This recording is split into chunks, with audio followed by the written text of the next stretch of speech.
Today we're going to focus on security customers, notably what cybersecurity decision makers are really grappling with in terms of budget, resourcing, and deployments of technologies, including artificial intelligence, which will be a big focus of our session today. If you're one of the decision makers listening in, we hope this session will outline what some of your peers are going through, what they're contending with, and how that compares maybe with your own situation.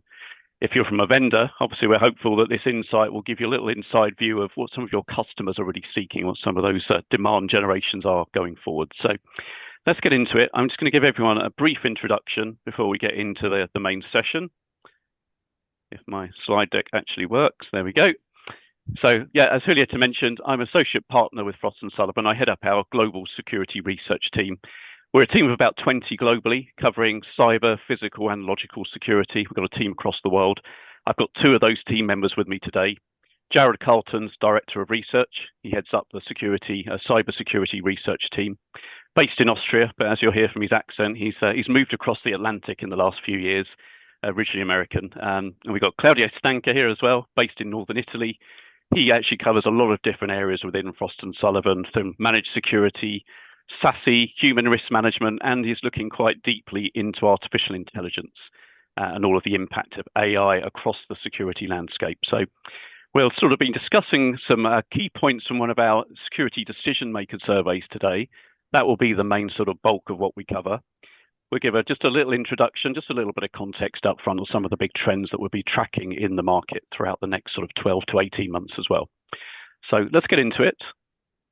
As I mentioned, we're just going to start with a little overview of some of the big trends that we're looking at across our research team this year. AI, I think all of you watching here will be thinking about AI, how it applies to your business, and in particular, how it applies to the security side of the business as well. An absolutely massive trend for this year that cuts across pretty much everything. We are looking at AI from, I think, probably three different perspectives. So AI security, how AI is being used to secure businesses, make it all that much more effective, enhancing security posture. That's the obvious one.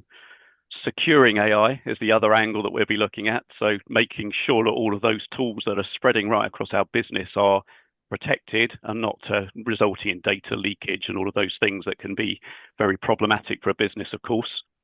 But also combating the AI-powered threats that are going to be increasingly coming at us as well. It's unfortunately not just the good guys that are using AI, as we'll all know. It's the bad guys as well, and working out how we deal with that. Increased frequency, sophistication of attacks is part of what we'll be assessing and looking at throughout the year. Cloud security, that's been a massive trend. Obviously, again, something that we have been looking at for a number of years at Frost. We have very broad coverage across all of the different cloud security areas. And what we're seeing now is cloud security really kind of consolidating. So moving away from some of those point solutions, CSPM, cloud workload protection, to more sort of centralized platforms with cloud native application platforms right at the center of all of that. So again, a very big area, burgeoning area for vendors, of course. We have so much in the cloud, data applications sitting there. We see a lot of consolidation around that space to make it all the more simple and visible for the end customers. Identity. I think we've been talking about this for a few years. We call it the new network perimeter here. We've moved away from firewalls, of course, and that's proprietary in-house networks and security. Identity is one of the biggest threat vectors as well. We see it's about 80% of all threats emanating from identity theft and issues around identity compromise. So this, again, is a massive area of research for us around workforce IAM, customer IAM, PAM, etc. That's something that we'll be continuing to track. And we see with all of the non-human identities around API keys and tokens and service accounts, this is becoming even more complicated than ever before. It's an area that we'll certainly be looking at in great detail. Post-quantum cryptography, I think we've probably mentioned this over the years, haven't we? But this is the year we feel when it's becoming quite serious, basically, because we're seeing the harvest now, decrypt later kind of methodologies that say customers, end users realizing that, maybe the quantum computers are not quite there yet and the bad guys are not going to be exploiting quite yet. But actually, that's exfiltration rather, of the data that comes before quantum computers become mainstream which could be happening obviously by the end of the decade even. That becomes a big challenge as well. Jarad, I wanted to just hand over to you actually quickly on the geopolitical side of things. That's something that opens up a lot of conversation, doesn't it, across the team? It does, and I'll keep this brief.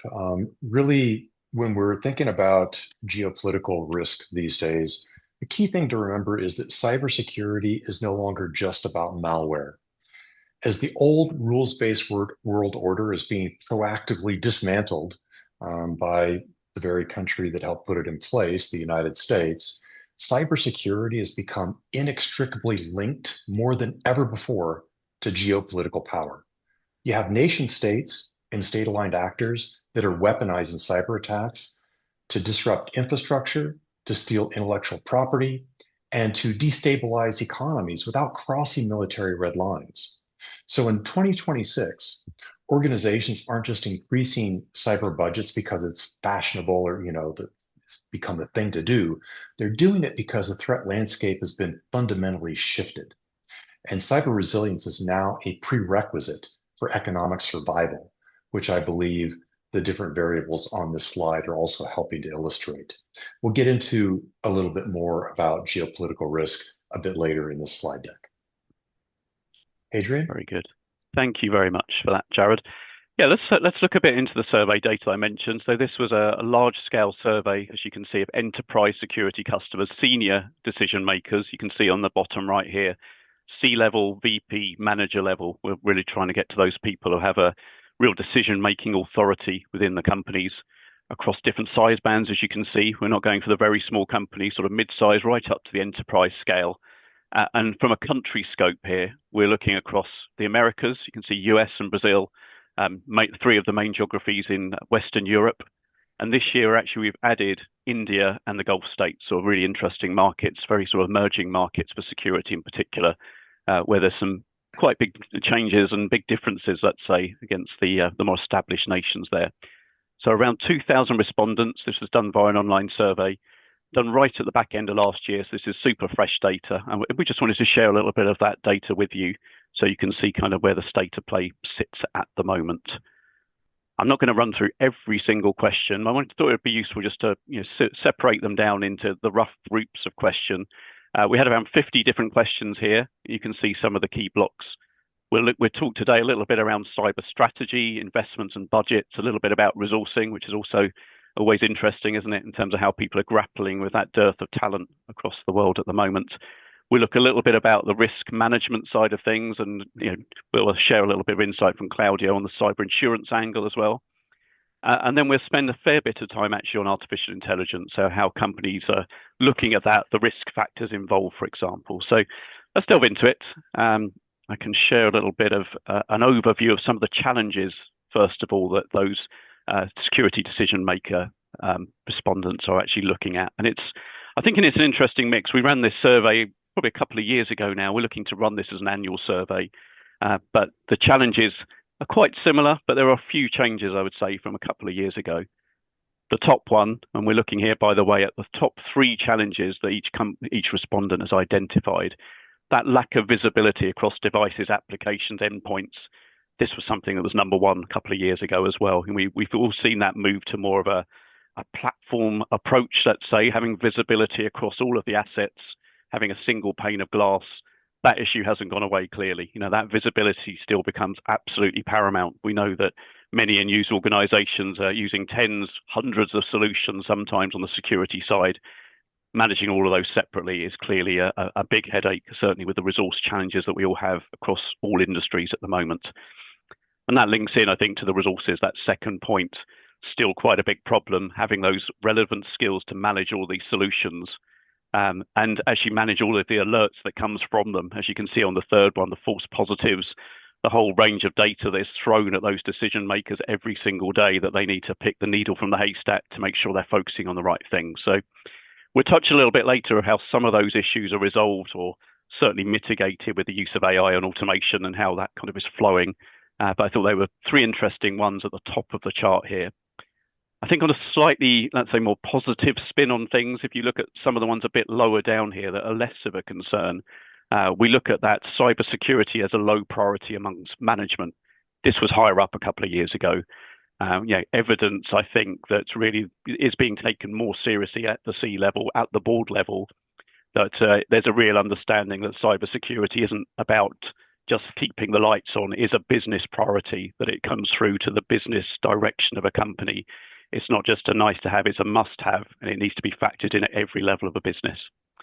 And I guess the bottom one, and again, we'll touch on this in a couple of slides' time, lack of budget isn't a big challenge for most organizations. There'll be some where it's a massive problem, don't get me wrong, but that is very low down on the list of problem areas at the moment. Budget is one thing, investing in the right areas is another, and we'll get onto that a little bit later. Jarad, I'm going to hand over to you to talk about some of the concerns and priority areas briefly. Super. So what we're seeing on this slide is a lot of different data points. And what you see here is some alignment and some nuance. So globally, what we're seeing are cloud attacks and data breaches and critical infrastructure dominating concerns and actual impact. And that tells us that organizations are reacting to real operational pain, not just hypothetical risk. We also see AI threats and supply chain attacks are rising, but quantum encryption is barely registering. I find that a little worrying because only 9% ranked quantum encryption in their top three concerns, or quantum computing and encryption. And that makes it one of the lowest out of the 24 options of concerns that people could choose when they were responding to this survey. And I find that really concerning considering today's steal now and decrypt later tactics. We are looking at a world, we've been talking about potential for quantum encryption and quantum computing to be coming up, in the next 5 to 10 years, every 5 to 10 years. But it really looks like the technologies are advancing rapidly enough to where we could be looking at the real potential of quantum computing being available, at least to nation states, by the end of the decade or early next decade. And of course, when that happens, the nation states that have that capabilities aren't going to, shout it out to the world that they have it. They're going to first decrypt everything that they've stolen. So I find that really concerning, and I think that companies really need to be thinking about this, because if you're not working to implement quantum resistant encryption today, you're already behind and you're already potentially in trouble. On this slide, you also see that country context matters. In the US and France, API security is a top concern, while in Germany, there's a focus on state-sponsored espionage, which makes a lot of sense to me, sitting here in German-speaking Europe, since Germany has been repeatedly under attack in various different forms because of their support of Ukraine. In India, Saudi Arabia, and the UK, you see a prioritization of software supply chain risk, which also makes sense in those areas. In the US, we're seeing IoT and network equipment compromises. France and Saudi Arabia reporting on zero-day exploits, and Germany facing OT attacks, again, making a lot of sense because of their large manufacturing base. While in the UK, there's more of a concern dealing with insider and AI-driven threats. So there's a lot of different things happening here, but the takeaway is pretty simple. Cybersecurity strategy, it's no longer kind of a generic thing. It's becoming geographically and operationally specific, and it's being driven by the attacks that organizations are actually experiencing rather than the ones making headlines. We all remember, 10, 15 years ago when people would get worried when there was some kind of graffiti attack on a website of a company or a government organization, but everything else was operating fine. Now we're not even worrying about those things anymore. We're worrying about where the rubber hits the road with whether or not it's actually stopping operations in organizations. And that's a good thing, but there's also some challenges that companies are experiencing, and we'll talk about that a little bit more in the coming slides. Just one question from me, Jarad, to you on the right-hand side of the slide. We're talking about the investment priorities. So globally, cloud security is at the top. There's not a lot of variation amongst some of those data security, security operations there. endpoint's quite low down. And again, you mentioned there's differences, nuances at a country level. Germany, again, is a bit of an outlier here. Endpoint is actually their number one priority. How do we explain things like that, I guess? Is that, again, something unique to the German market? Is that something you'd expect? I think what this comes down to is there's been a lot of asymmetrical attacks against geographies like Germany that are providing a lot of military and political support for Ukraine. We all know that Russia is behind it, or at least we strongly assume that attribution is difficult. But when we're taking a look at attacks against organizations and against governments, a lot of it begins on the endpoint. And with the use of AI to help accelerate attacks and get root access on certain endpoints so that they can then do, laterally traverse in the IT environment and get to people that have super user privileges in the IT department to, boost themselves up and then do all kinds of mischief, including shutting down all kinds of notifications inside of either Enter ID or Active Directory so that you can then push out ransomware. Endpoint security really becomes a major priority. And you need to work very hard to not just prevent everything, but also have some good resiliency in there so that you can bring these endpoints up really quickly if there is an attack. Also minimize the exfiltration, minimize all of the downtime potentially in that organization. So I think that's why they're really focusing on endpoint a lot more in Germany these days. Makes sense. Thank you. Yeah. I was showing all of the global data points here, but I think it's a lot of the stories at that kind of country, regional, industry level, aren't they? So it'd be good to sort of drill into those a little bit later That's on where a another lot session. of the color comes in when you're looking at the countries and when you're also looking at the industries in particular. Very good. Let's have a quick look at the budgets. We mentioned that doesn't feel like a massive challenge to the average respondent here. That's very low down on the challenge list, let's say. And I think the picture here is pretty similar to 2 years ago, I would say as well. You can see on the left, first of all, we're looking at what percentage of the overall IT budget is being allocated to cybersecurity. And I think this was probably around a similar mark, 14 to 15% last year. Average, as you can see globally, this time is 15.6%. Again, there's some country differences here. Again, I'll pick on Germany a little bit. That the lowest percentage of the IT mix is 9.5 in Germany.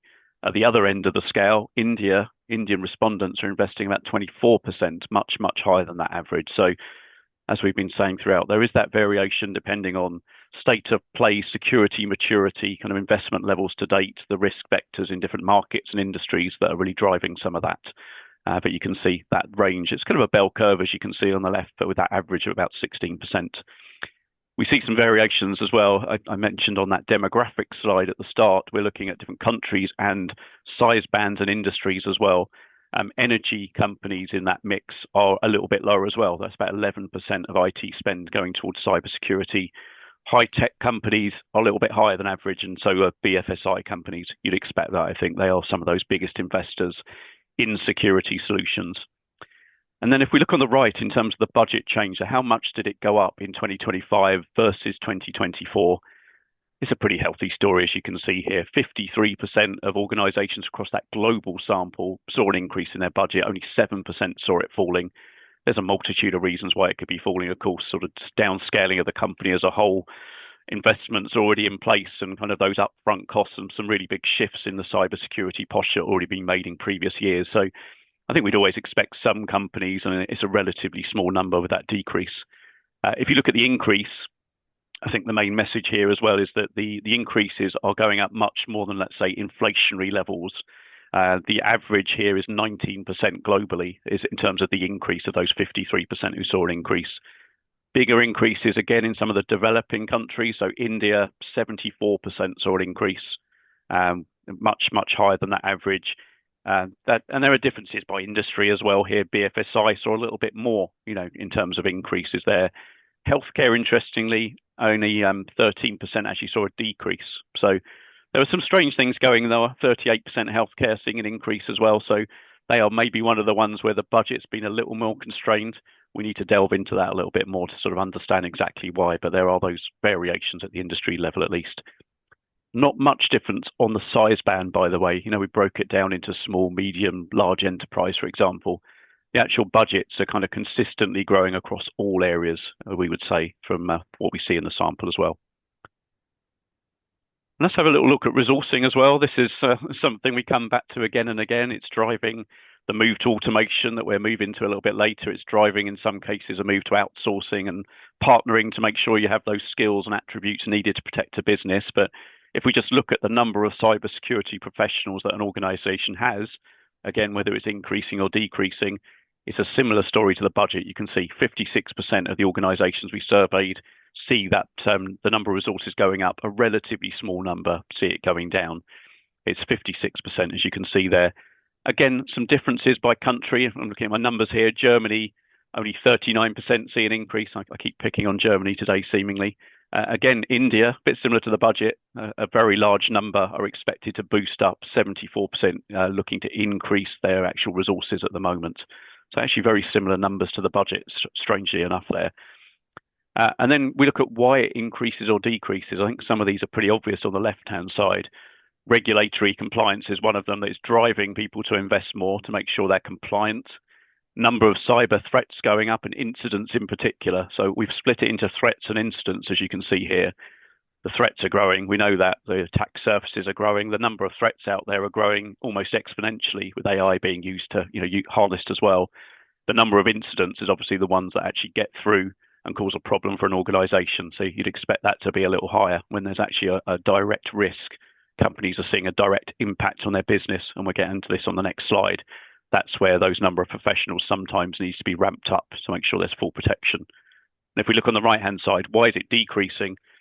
It's always interesting, I think, that top one, isn't it? To say decreasing number of incidents. They still say there's threats are growing. You can see that's the problem at the bottom, but the incidents, again, they're the ones that are actually getting through. So maybe this suggests some of those companies, that small number of companies that are reducing headcount, they have great protection in place and they've got on top of things to a certain degree.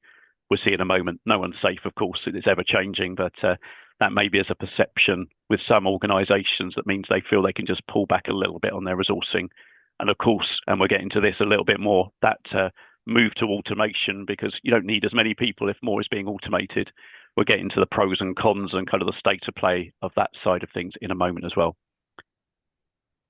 Jarad, I'm going to hand back to you, and then we're going to get Claudio talking on cyber insurance and AI in a moment. But first, maybe set the stage a little bit on the risk exposure that organizations have. I think this is always an interesting one, trying to assess quite how at risk different organizations are and how it's going to impact their business.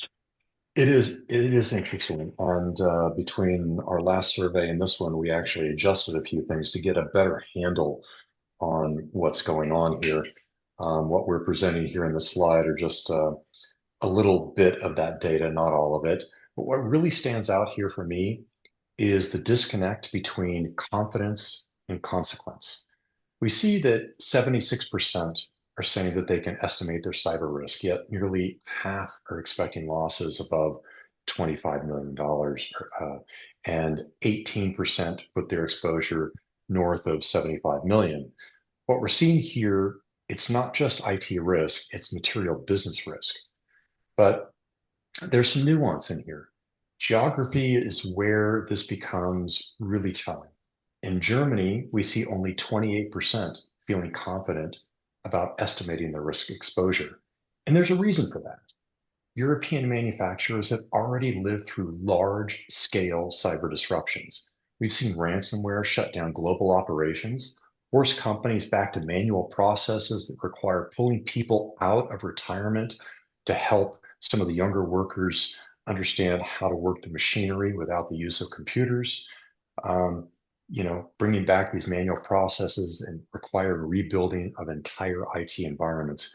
And that still leaves tens of millions of dollars in uncovered losses. And we're also seeing cyber incidents in the automotive sector right now, ripple across supply chains with damages easily exceeding $1 billion. And in fact, just before we came online today, I looked this up, and it's actually closer to $2 billion in losses. So in Germany, with its heavy manufacturing and automotive footprint, companies are now seriously questioning whether they truly understand their risk profile. And company size is also playing a major role in this. Larger organizations are more confident about their risk profile because they have the headcount to do this properly. They have internal audit departments, they have larger finance and accounting departments, and they have risk teams, all of which can collaborate and pull resources across the organization to model the real impact of an operational shutdown that lasts days or even weeks. Meanwhile, we see in the US 84% saying they're confident estimating cyber risk. In the UK, that's 89%. And in India, it jumped to 92%. And on the surface, that looks really encouraging.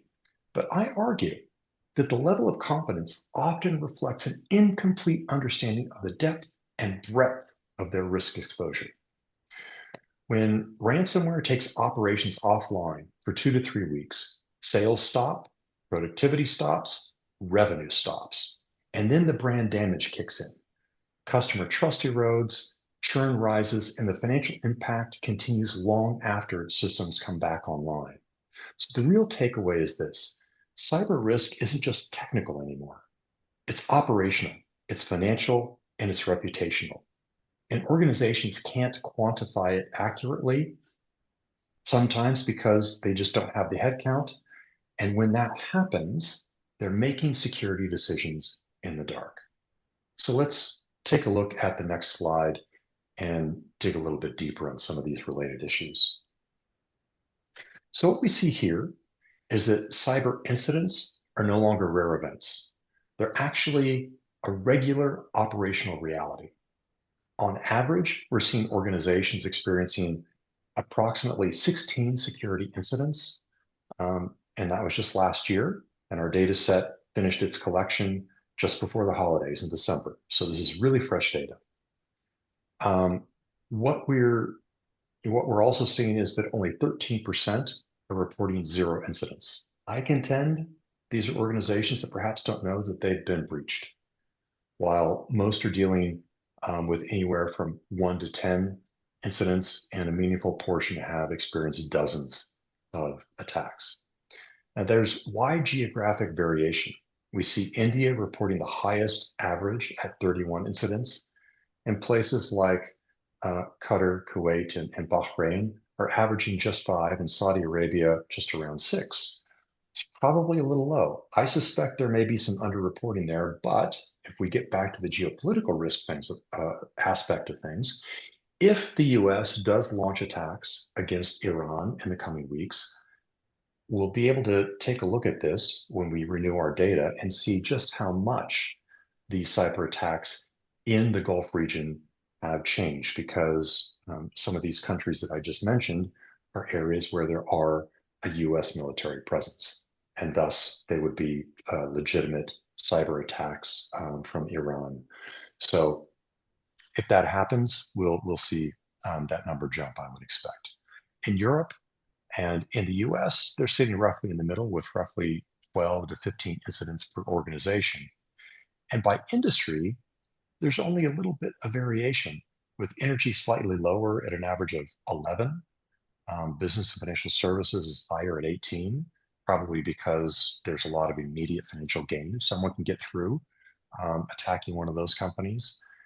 And the key thing is that no sector here is immune, and size matters as well. Smaller organizations are seeing fewer incidents because they may have smaller attack surfaces, but attacking these smaller organizations also has larger consequences potentially, because they don't have the financial cushion that larger ones have when they're attacked. And so a very serious attack could put a smaller, medium-sized organization out of business, which we've seen happen in the past in the United States. So taking a look at impact, some of the common outcome globally is disruption of IT systems, and that's happened with over a third of the organizations. But what really stands out is how consequences are varying by region. In France, you've got IP theft dominating. In Germany, it's personally identifiable information. And in the UAE, it's increased regulatory insight. And on top of that is brand damage, customer churn, financial penalties, employee terminations, and even criminal investigations. And this reinforces a really critical point. These cyber incidents don't stop at just technical disruption. They cascade into regulatory, financial, and reputational crises. And the takeaway is that it's not just organizations being attacked, they're being repeatedly stressed across their operations, across their compliance regime, and trust. And cyber resilience today isn't just about trying to prevent the next incident. It's really about having the ability to survive whilst under continuous attack and being able to get your business back up quickly with minimal disruption, and thus ensuring that you don't restore the malware along with your systems. And it's also about having quantum safe encryption, protecting your data to prevent bad actors and nation states from stealing your data now and decrypting it later. So that was quite a bit to digest. And while you're trying to digest it, I will hand the microphone back to Adrian and Claudio. Yeah, let me hand over to Claudio at this point. I think one of the ways of managing the risk is insurance, and that's something we've looked a little bit into at Frost & Sullivan over the last couple of years. Yeah, Claudio, there's a couple of interesting questions here. The one on the left in particular, I think, how companies are seeing insurance, where it fits in and what they feel it's covering them for, let's say. And yeah, maybe touch on that for a moment if you could. Yeah, sure. Thanks, Adrian. Thanks, Jarad. So I'd like to start by saying that this chart a few years ago would have looked very differently, especially the part on the left, no? Where we ask, does your organization cyber insurance cover this risk exposure? So insurance providers, they used to give cyber insurance quite, freely. They didn't think much of it. And then that caused a lot of financial losses also for the insurance because they didn't perfectly realize what they were insuring. They didn't have historical data as they have for every other kind of risk. So they would give away policies that cover the most of the risks that Jarad talked about in the slide prior to this one. But now the insurance providers are learning from their mistakes. They have partnered with security vendors. They do send very lengthy questionnaires to those companies that would like to purchase an insurance policy. And it's not even a matter anymore of paying a lower premium if you have a certain cybersecurity product in place or you reach a certain threshold with your cybersecurity posture overall. It's a matter of being insurable or not. And once you are insurable, there are things that are not covered. For example, now it's very difficult, if not impossible at all, to find a cyber policy that covers the payment of the ransomware. Fines as well, they're not covered by the insurance policy. So we see here in this pie chart the differences between these customers that have purchased an insurance policy and more or less what they estimate their policy will cover in case of an attack. Another interesting data point we see on the right side of the slide. So how do the customers see the insurance policy? Is it part of their defense strategy or is it a necessary cost? And I think that here we should make a distinction with in both cases. So those that replied part of the defense strategy, I think we have to differentiate between those that would like the insurance policy to be their whole strategy. So they reach out, they say we want a cyber policy because they don't want they want to forget about the cyber risks. No, they just think, okay, we have a policy and that's it, we have to do nothing. And this would have worked a few years ago, as I was saying, but right now it's not possible anymore for them to get a policy without buying also all the cybersecurity products that are required. And then when we look, and the other area of the other subsection of customers that applied part of the defense strategy are those that are more mature, that realize that no cybersecurity product is bulletproof, and that realize that they need a policy that plugs those gaps, those risks that they need to take when implementing cybersecurity solutions because they know that they will not block everything. So two very different kind of of respondents there. And the necessary cost, again, here as well, where I would say we have those that, just want to tick the compliance box and say, yes, it's a necessary cost. We have to do it because the regulator asked us to. But then there are also those that, see it as a part of the defense strategy, see it as part of their whole cybersecurity portfolio. And in that sense, they see it as a necessary cost. And well, obviously, we in these responses we have a nice division between those that see it as part of the defense strategy and a necessary cost, and both. No, they're quite there's not too much of a difference in terms of percentages. Um, I don't know if you guys want to add something on this. Otherwise, we can move to the next slide. No, I think let's move on to the AI related stuff. I think a lot of people would be really interested in that. So we use the rest of the time to delve into some of the questions related to that. Let me just bring up the first slide. So got some. I think we had probably about 7 or 8 questions in somewhat related to AI and automation in the survey, around state of play, use of AI, and some of the concerns around it. So yeah, Claudio, it'd be good to run through some of this. I think we start from the beginning of the story, don't we? How you're using it and how advanced you are, and we'll move through a little bit to say how some of the challenges that creates as well. Yes. So I guess the main thing that we can see from the chart on the left is that the extremes are those that are the most rare.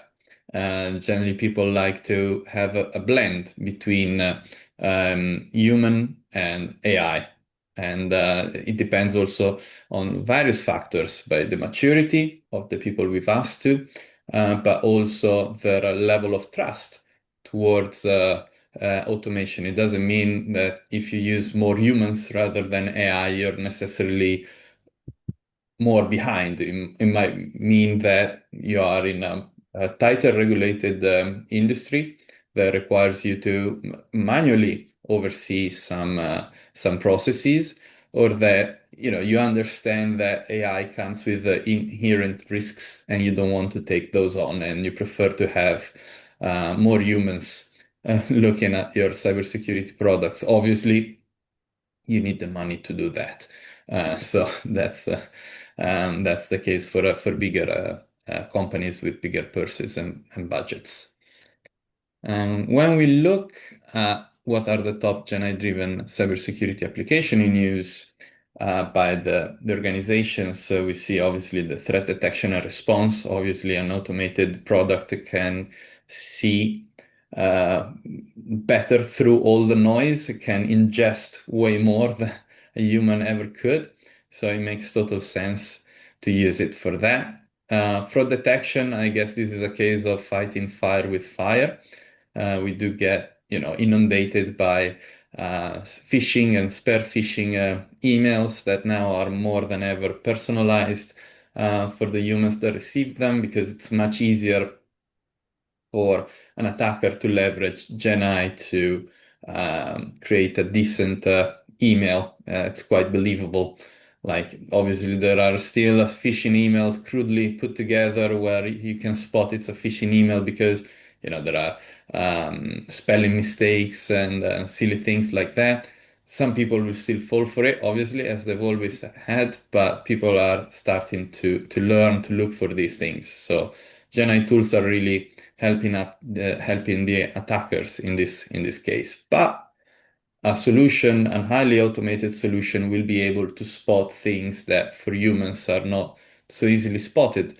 If you think, for example, when you check with tools online, if text has been AI generated, they tend to be quite sure when they give you a percentage, a probability percentage that that text has been automatically generated, whereas a human would never be able to tell the difference. So it's quite interesting to see how these automation tools are used with cybersecurity. Yeah, I think just going into, we talked a little about country variances as well throughout the slides, haven't we? And going back to the first chart here, let's say there's about 27% of respondents using the bottom two, the kind of heavy-ish users of AI, either fully leveraging it or heavily using it. You look at some of the differences in Saudi Arabia, it's 42%, not 27. In UAE, it's 33%. In Brazil, it's 33%. So again, we see some of those, say, more developing economies actually ahead of the game a little bit of AI, maybe jumping ahead and using artificial intelligence and automation, whereas maybe some of the more established countries are slowly blending it in. Germany, as we mentioned a few times, is a little more hesitant at the moment, only 19%. So there's some interesting ones when we delve in behind the global numbers. And by the way, we're going to be putting this into a interactive Power BI dashboard over the coming weeks where we can really drill into the specifics of different geographies, different industry verticals as well. And I think we'll find a lot of really interesting findings when we do that, not just the kind of headline numbers that we're looking at on the global basis here. And for example, there is, oh, sorry, go ahead. No, sorry. I was just going to say we also got some weird variations in, for example, India, where it's a really polarized view on that AI application. You've got a lot that are fully embedded, as some of the other developing economies, and a huge number that are fully manual at the moment. So there's some really interesting things going on. Sorry, Jarad, back to you. No, it's all right. I just wanted to add that I've seen some really fascinating uses of AI for fraud detection at RSA in 2025, where they're using AI to detect fraud on sessions like this in Zoom or on Teams, for deep fakes. And in terms of the AI assistant threat modeling or red teaming, there's also some studies out there showing the use of this type of technology and red teaming to reduce the amount of time to get root access to certain devices in an organization from days or hours to actual minutes. And so, this is real. This is today. This isn't like what we've been talking about with quantum computing. Every few years, it's going to be in the next 5 years. This is really today. It's happening now. Very good. Let's have a look at some of the concerns around it. I mean, it all sounds so great, doesn't it? AI and automation, but there's some challenges out there, put it that way. So Claudio took us through these couple of charts. There's some interesting stuff in here, I think, isn't there? Absolutely. So we start from the left side as usual with what are the top concerns about using AI in cybersecurity. So obviously, data privacy and compliance risks is the top one, and it also pairs quite nicely with the intellectual property being used to train models, unauthorized access to enterprise data that we see on the right, because it all connects with the fear, not that we lose control of our data when we use AI tools. That is generally the highest level of the highest element of preoccupation for enterprises. Although it will be interesting to see a data point in the following slide, but I won't make any spoilers. And the second we have on the left is the bias in AI outputs. So that's what we normally call as hallucinations of AI tools. And also, it's not only the hallucination, but also the fact that AIs can try to say that we're doing a very good job. Now we've all had those replies that didn't feel very very real, and where the GenAI tool just seemed like it wanted to please us. So that is quite a concern as well. And I guess the third one, not the over-reliance on automation, connects with what we were saying earlier as well, with companies not wanting to lose their whole control over their cybersecurity, wanting to keep control over some of it, sometimes because they're afraid of using too much of AI, sometimes because they must, because of regulation. So moving on the right side of the slide, we've addressed the first two bits. The third one, the uncontrolled use of public GenAI tools, when it comes to, I guess also employees within the organization is what is also called the shadow AI. Obviously, enterprises are quite afraid for their employees to input sensitive data into GenAI tools where they don't have any visibility. For example, someone that works remotely, but also in an office, can freely use their phone, their smartphone, their laptop to access ChatGPT and just type sensitive data into it, and no one in the enterprise will be any the wiser. And this cannot really be checked by the enterprise. The only way is to provide the employees with a tool that works, internal and supervised, reducing the friction that employees have in accessing this tool, and educating them to use this and not to potentially divulge sensitive data to public sources, basically. I don't know if you guys want to add something on this. I was only going to add a little bit more country flavour again, picking on Germany for the multiple time in this call. But I think on the left-hand side, the concerns, the one that comes across in Germany is that these solutions are just too immature. It doesn't even, go into the top 5 globally. But I guess German companies want to make sure what they're implementing is something that's ready for prime time, that's ready to go, that it is fully thought through. And there's that kind of thought. Maybe that's not quite the case with some of these tools, that we're jumping ahead a little bit, let's say, and we're not quite ready to implement them in that way. And the other one that jumped out in Germany on the right-hand side, the one that was quite low down on the list, no prompt or output logging, was actually the number one concern on the right-hand chart there in Germany. Jarad, any thoughts on that one, on that prompt and output logging? I think we talked about it briefly a couple of days ago, but good to get your take on what that means and why it might be particularly relevant in Germany. Yeah, part of this is really about data loss prevention. Mm. Some of the prompts that you put in there, they want to make sure that there isn't any business critical data or personally identifiable information in there. And then the output logging, they also want, some explanation about where certain kinds of analysis or data is coming from. So it's really about understanding AI models and what's happening in them and what they're putting out and what the impact could be on the business. This is something that's being talked about quite a lot in Europe, explainable AI. And it is definitely not just Germany specific, but I think inside of the EU, so continental Europe, as well as Ireland, it is really something that is entering into our legal framework here inside of the EU. Very good. Right, I know we're going to be running out of time pretty soon. I think we just want to wrap up. We've talked about risk management a little bit. We talked about AI. Let's talk about AI risk management, I guess, to wrap it up and tie it all back together. Claudio, if you can just talk us through this briefly, kind of the responsibilities. I'll be brief.